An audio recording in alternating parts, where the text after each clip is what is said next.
everyone, and you are welcome on my channel Har Ghar English. Now we will discuss the question number 1. What is language? This question has taken from linguistic and ELT paper. Understood?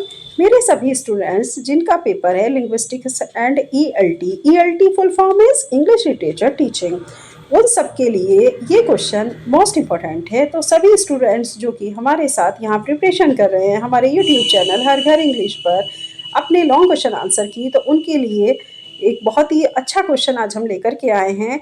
हम आपको study करा रहे हैं long question answer की, जिसको लेकर के बच्चे हमेशा कंफ्यूज रहते हैं कि हमें किसी क्वेश्चन को किस तरह से अटेम्प्ट करना चाहिए, और जब हम इंग्लिश लिटरेचर का पेपर दे रहे हों तो हमें किन बातों का ध्यान रखना चाहिए, किस तरह की लैंग्वेज हमें यूज़ करनी चाहिए कि वो ईजी भी हो और कंफर्टेबल भी हो लर्नर्स के लिए और प्लस अंडरस्टैंडेबल भी हो एग्जामिनर के लिए। तो इसी तरह के क्वेश्चंस हम अपने इस वीडियो पर लेकर के आते हैं आपके लिए। तो लगातार हमारे चैनल को लाइक सब्सक्राइब शेयर करते रहिए ताकि ज़्यादा से ज़्यादा स्टूडेंट्स हमारे इस इंग्लिश लिटरेचर के लिए, जो हमारे स्टूडेंट्स हैं इंग्लिश लिटरेचर के लर्नर्स हैं जो कि BA या MA की प्रिपरेशन कर रहे हैं अपने सेमेस्टर एग्ज़ाम की, तो उनके लिए बहुत ज़्यादा यूज़फुल है ये वीडियोस और उनके लिए ये चैनल भी बहुत ज़्यादा यूज़फुल है। आप आइए हमारे चैनल से जुड़िए और फ्री में अपनी प्रिपरेशन करिए। अभी फ़िलहाल आपसे यहाँ पर किसी तरह का कोई चार्ज नहीं लिया जा रहा है।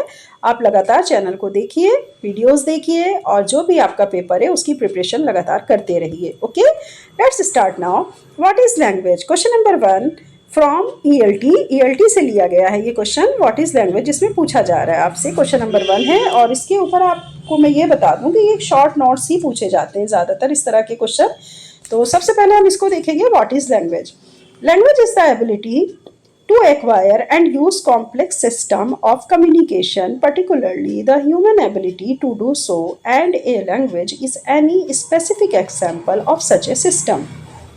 मतलब आपसे कहा जा रहा है मीन्स लैंग्वेज एक ऐसी एबिलिटी होती है जिसको एक्वायर किया जाता है और कॉम्प्लेक्स सिस्टम किसका है? कम्युनिकेशन के कॉम्प्लेक्स सिस्टम का यूज करते हैं, साथ ही particularly the human ability to do so, और जो हमारे इंसानी एक एबिलिटी होती है उसको करने के लिए वो जो भी कोई काम करता है तो उसको एक पर्टिकुलर पैटर्न भी देता है। कौन देता है? लैंग्वेज देती है। तो language is the ability to acquire and use complex system of communication, particularly the human ability to do so. Human ability को जो भी करना है या ह्यूमन जो भी करना चाहते हैं उनकी अपनी योग्यता होती है उस काम को करने के लिए एक पर्टिकुलर कम्युनिकेशन सिस्टम जो कि अपने आप में बहुत ही जटिल है उसका यूज़ करते हुए जब हम लैंग्वेज की योग्यता को एक्वायर करते हैं तो वो क्या है? वो आपकी लैंग्वेज है। आगे आपसे कहा जा रहा है a formal language is a system of sine for encoding and decoding information. एक फॉर्मल लैंग्वेज वो होती है जो कि साइन के सिस्टम, मतलब साइन का सिस्टम यूज करते हुए हमें एनकोडिंग और डिकोडिंग इंफॉर्मेशन देती है। मतलब हम एनकोडिंग मैसेज है हमारा, उसको हम डिकोड करते हैं, फिर हम साइन के सिस्टम को यूज करते हुए अपनी फॉर्मल लैंग्वेज का फॉर्मेशन करते हैं। तो ये है आपकी व्हाट इज़ लैंग्वेज। अगर आपको बहुत ही ज़्यादा शॉर्ट में याद करना है तो ये आंसर बिल्कुल आपके लिए है। जैसे कि अगर आपको 2 या 3 लाइन्स में ही लिखना है तो it's enough for your exam, लेकिन ऐसा नहीं होगा कि आप सिर्फ इतने से लिख करके छूट जाएंगे। ठीक है, तो अब आप थोड़ा सा लॉन्ग क्वेश्चन की तरफ चलेंगे। व्हाट इज़ लैंग्वेज अगर ये क्वेश्चन आता है तो अब आपको क्या पढ़ना है? Next answer, language perspective in English literature. अगर हम इंग्लिश लिटरेचर के पर्सपेक्टिव में लैंग्वेज को पढ़ेंगे तब हम क्या लिखेंगे, ये अब हम आपको इस पैराग्राफ के थ्रू समझाने वाले हैं। The language perspective in English literature refers to the way language is used as a tool of expression, style and meaning in literary text. Language English literature के पर्सपेक्टिव में रेफर करती है language के उस वे को जिसमें हम एक्सप्रेशन के टूल का यूज़ करते हैं, स्टाइल को यूज़ करते हैं और प्लस लिटरेरी टेक्स्ट के मीनिंग को यूज़ करते हैं या उसको समझाते हैं। तो इंग्लिश लिटरेचर के पर्सपेक्टिव में अगर हम लैंग्वेज को पढ़ेंगे तो हमें ये ध्यान देना होगा कि ये लैंग्वेज हमें कहाँ कहाँ पे सपोर्ट कर रही है। अगर हम इंग्लिश लिटरेचर के पर्सपेक्टिव में लैंग्वेज को समझ रहे हैं तब वो एक way language is used as a tool of expression, यानी वो एक्सप्रेशन के टूल की तरह काम करेगी, स्टाइल को समझने में हमें हेल्प करेगी और लिटरेरी टेक्स्ट का उसके अर्थ को भी समझने में हमें हेल्प करेगी। It explores how authors choose words tone, sentence, structure, and literary devices to create mood, portray characters, convey themes, and influence readers. आगे आपसे बोला जा रहा है कि और कहाँ पे अगर हम इसको लैंग्वेज की बात करें तो ये हमें कहाँ पे सपोर्ट करती है लिटरेचर में। तो ये एक्सप्लोर करती है कि किस तरह ऑथर ने वर्ड्स का सिलेक्शन किया, वर्ड्स को चूज़ किया, उसकी टोन क्या रही होगी जब उसने इस तरीके के वर्ड्स को चूज़ किया, सेंटेंस स्ट्रक्चर क्या है हमारे ऑथर का जो उसने लिटरेचर में किसी टेक्स्ट को लिखा, and literary devices to create, और साथ ही उसने किस लिटरेरी डिवाइस को क्रिएट किया है अपने मूड के हिसाब से।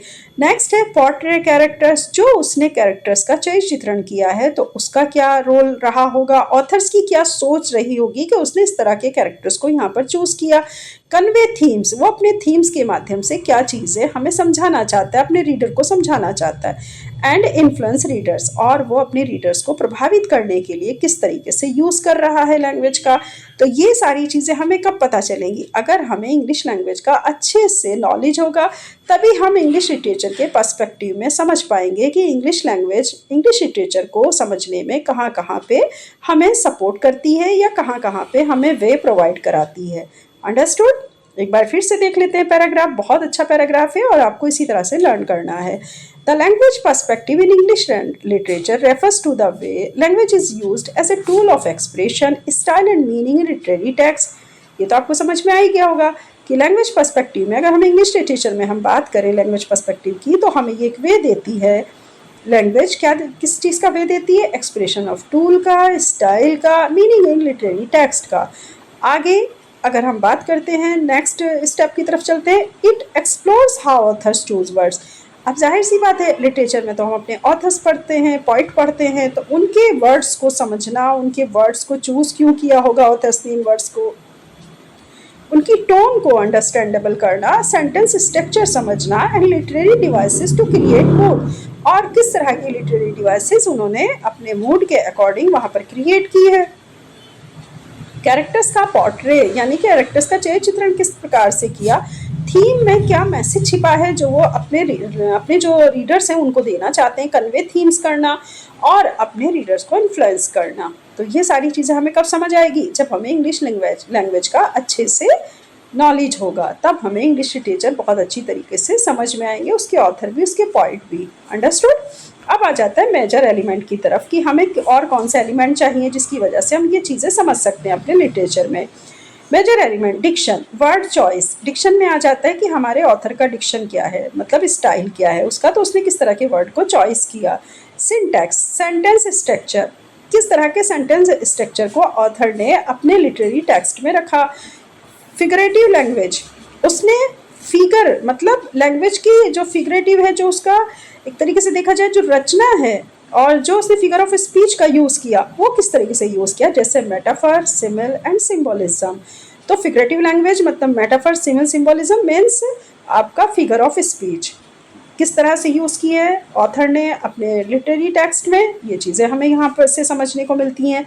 नैरेटिव वॉइस, बोलने का ढंग कैसा है, फर्स्ट पर्सन कहानी सुना रहा है कि थर्ड पर्सन सुना रहा है। फर्स्ट पर्सन सुना रहा है तो किस अंदाज में, किस टोन में बात कर रहा है, किस तरीके से अपने रीडर को इन्फ्लुएंस कर रहा है। थर्ड पर्सन है तो वो किस तरीके से बात कर रहा है, किस तरह से अपनी टोन को चेंज कर रहा है लगातार।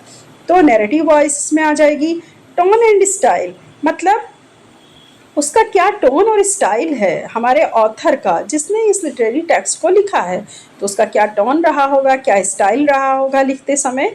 ये सारी चीज़ें हमें किससे पता चलती है? जब हमें इंग्लिश लैंग्वेज बहुत अच्छी तरीके से आती हो या हमें अपनी इंग्लिश लैंग्वेज पर बहुत अच्छे से कमांड हो, तो हमें अपने ऑथर की हर चीज़ समझ में आती है कि उसको लिखने, उसने जो लिटरेरी टेक्स्ट लिखा, चाहे वो एज ए ऐसे फॉर्म लिखा, चाहे एज ए शॉर्ट स्टोरी लिखा, चाहे एज ए नॉवेल लिखा, चाहे एज ए ड्रामाटिस्ट लिखा, तो उसने किस अंदाज में लिखा, क्या सोच के लिखा, उसका थॉट प्रोसेस क्या रहा होगा कि जो उसने इस लिटरेरी टेक्स्ट को लिखा है। तो ये चीज़ें हमें diction, syntax, figurative language, narrative voice, tone and style से अच्छे से क्या हो जाती है, हमें मतलब बहुत अच्छी तरीके से ये समझ में आ जाती हैं, और ये भी हमें इस चीज़ का भी नॉलेज हो जाता है कि हमारा ऑथर अपने रीडर से क्या कहना चाहता है।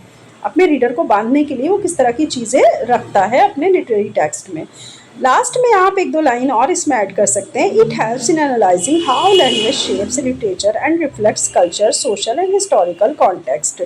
ये मदद करता है, आपकी जो लैंग्वेज है वो किस चीज़ में मदद कर रही है, वो एनालाइज करती है, मदद करती है किसको, लिटरेचर को शेप देने में, रिफ्लेक्शन कल्चर के ऊपर इसका क्या रिफ्लेक्ट पड़ा उसको समझने में, सोशल एंड हिस्टोरिकल कॉन्टेक्स्ट में, मतलब सोशल एंड हिस्टोरिकल कॉन्टेक्स्ट और कल्चर रिफ्लेक्शन और लिटरेचर की शेप, किस तरह से लैंग्वेज एनालाइज करती है और अपने रीडर को समझने में हेल्प करती है इन सब बातों के लिए।